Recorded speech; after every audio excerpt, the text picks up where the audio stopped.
Well, guys, I've been stuck in the house in misery and pain since having one of my wisdom teeth removed. And last night I thought, you know what? Fuck it. I'm gonna go see the Nun II. And look, it brightened up my day.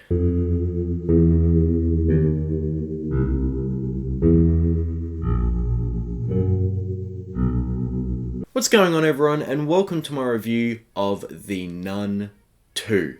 Now, as I said, I've just had one of my wisdom teeth removed, and it is a fucking bitch.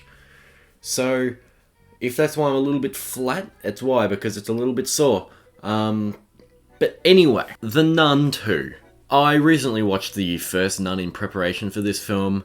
I didn't bother doing a review on it because I thought it was absolute bollocks. So I had lower than low expectations for this one. I expected it to be like a 3 out of 10, 4 out of 10 max. But good God, did I have a lot of fun with this film. So this film is directed by Michael Chaves, who was the guy that directed The Conjuring 3, The Devil Made Me Do It. And unlike a lot of people, I thought that was a lot of fun. I had a lot of fun watching that movie. Wasn't as good as the first two, but I thought it was quite good. I haven't seen The Curse of La Llorona, but I don't think I'm really missing out on much. And this film stars Thaisa Farmiga, Jonas Bloquet,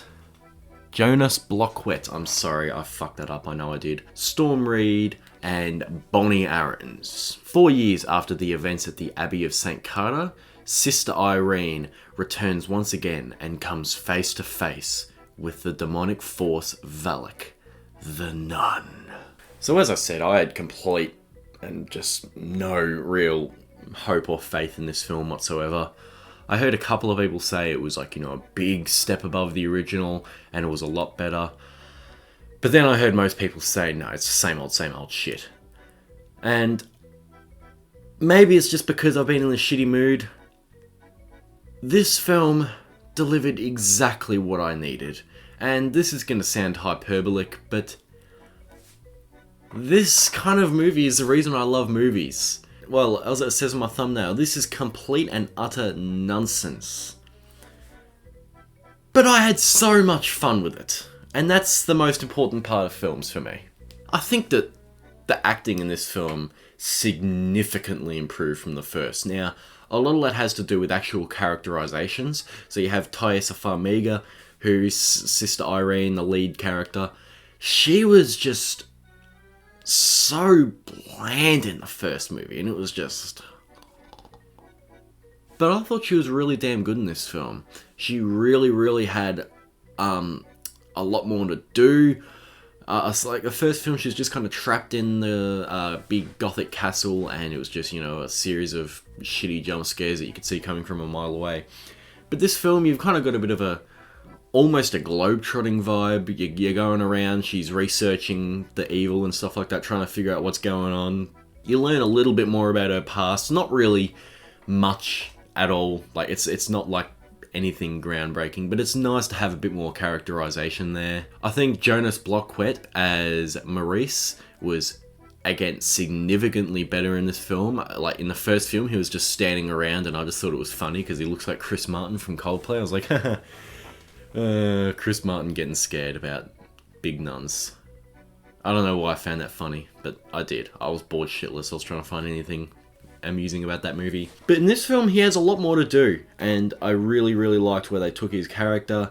He was very easy to root for, and there was stakes. You really felt like, oh shit, him and Sister Irene have really got to get above this nun because this bitch is fucking shit up. Another major improvement over the original is the fact that, the titular nun is in it for more than 90 seconds, which I didn't understand about that first movie. I was just like, well, you're making a spin-off of the nun, this awesome image, and then you just barely use her. Like, why? I know some people say less is more, but when you go into a movie called The Nun, you want to see the fucking nun. That's just a no-brainer. I think a lot of this film actually delivers some half-decent scares. Not all of them are great. There's a lot of ones that you can just see coming from a mile away. But there is a lot of really well-crafted ones. The opening sequence, I think, is really good. There's a scene that you've probably seen in the trailers with like a magazine rack that I think is really well crafted. It's really slow and suspenseful. You can see the scare coming, but I think it's well crafted enough to be entertaining and interesting.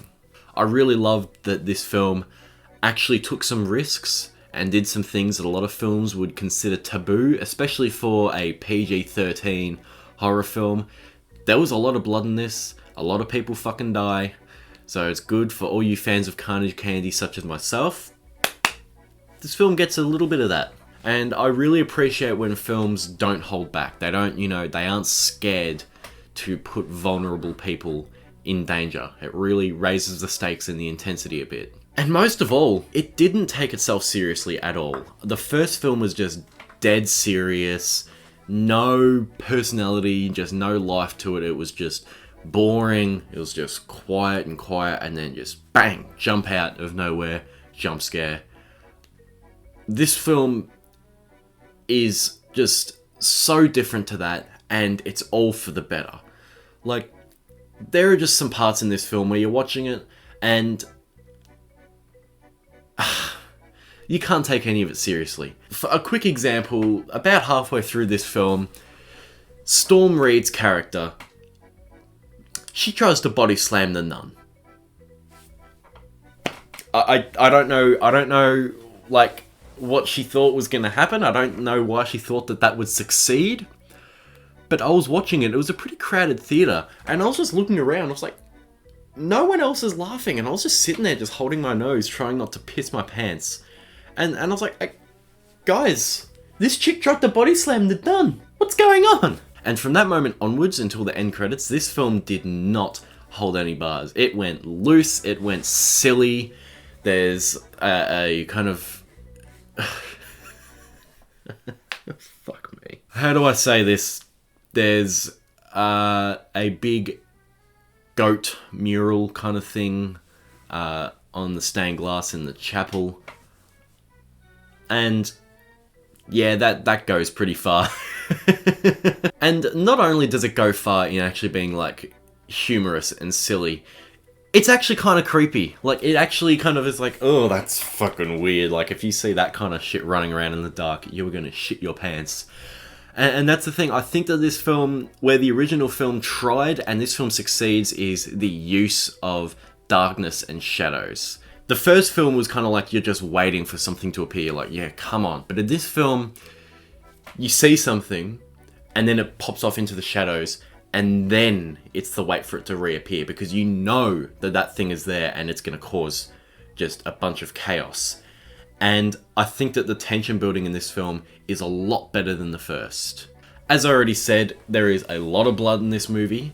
Like, a surprising amount. There are some really memorable kills, which is completely different to the first, because I watched that first film about a month ago now. I don't remember anything from it. Like, it's just so bad.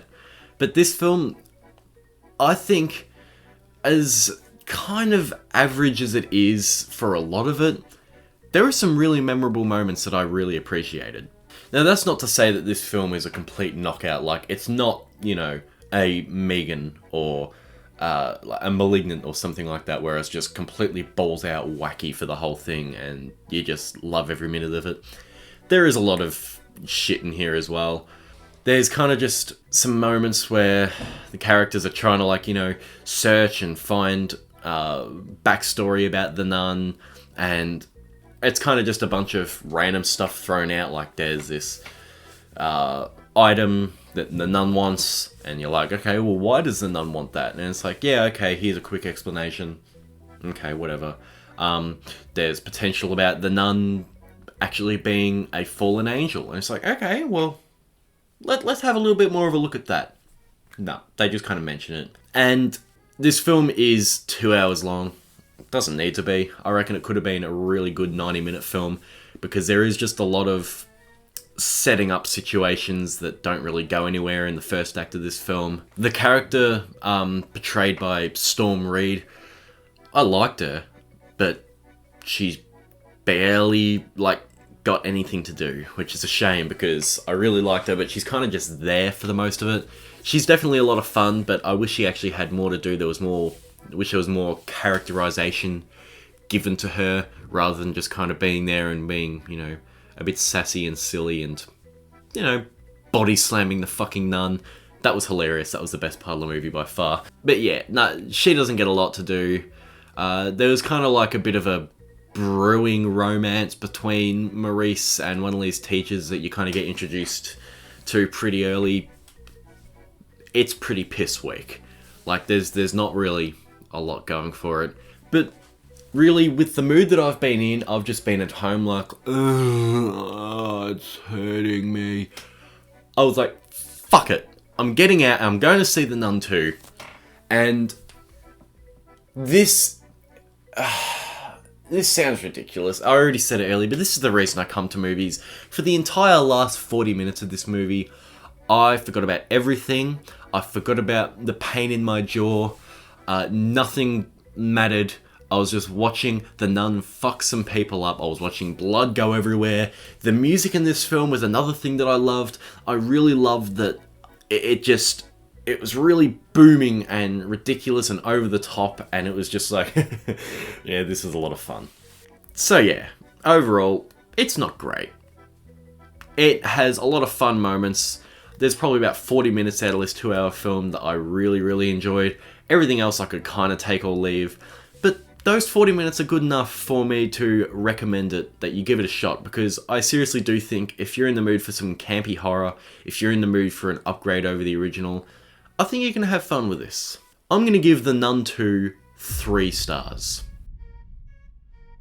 Thanks for checking out my review of The Nun II. If you've seen it, let me know what you think of it. I wasn't actually planning to do this video at all, actually, because I was thinking, oh, I'll go see it. I'll probably just think it's a really boring snooze fest, but I was completely wrong. And from now on, until the release of Chucky Season 3, I'll probably have a couple of new releases in there if there's anything that piques my interest, like Pet Sematary Bloodlines. But I'm going to be reviewing the entire Child's Play franchise. I'm going to be reviewing all 8 of the movies and the first 2 seasons of the TV show, and then review the 3rd season once it's all out.